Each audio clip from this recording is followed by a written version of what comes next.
Dinagdagan ni Purefood star Hotshots point guard Mark Baroka ang kanyang training para mas maging handa sa pagsabak nila at ng kanyang koponan sa 2016 Governor's Cup.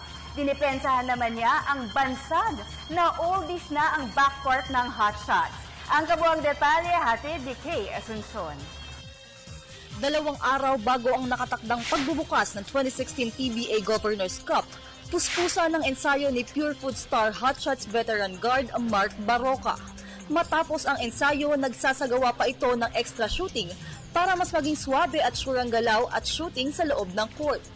Ayon kay Baroka, isa sa pangunahing target nila ngayong season-ending conference ang magkaroon ng good start.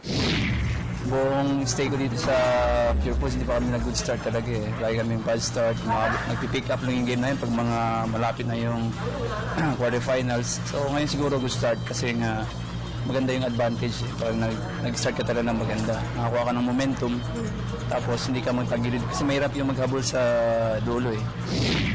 Ipinagtanggol naman ni Baroka ang kanyang mga backcourt teammates gaya ni na James Yap at PJ Simon na ayon sa ilan ay gassed up at matatanda na. Dahilan daw kaya injury prone ang mga ito. Sinabi na nga, wala naman siguro pag sinabing old.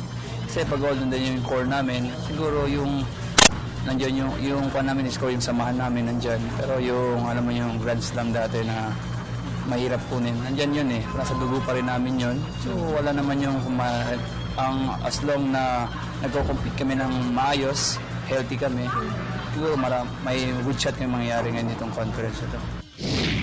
Samantala, pinuri naman ni Baroka ang kanyang former teammate at ngayon ay Phoenix Fuel Masters guard ang Mark Cruz. Ayon kay Baroka, isa si Ant-Man sa mga pinakamahuhusay na guards sa liga ngayon at kinukumpara pa niya sa isang PBA legend.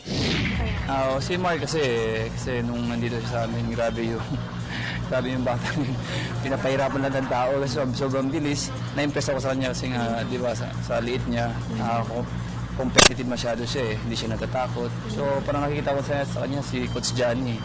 Si Coach Johnny, laki lang sila ni Coach Johnny pero grabe yung puso, laki ng puso eh. Susubukan ng kampo ng 30-year-old Zamboanga native na kunin ang kanilang unang panalo sa kanilang unang game sa Biyernes kontra Mahindra Enforcers. Kay Asuncion, PTV Sports.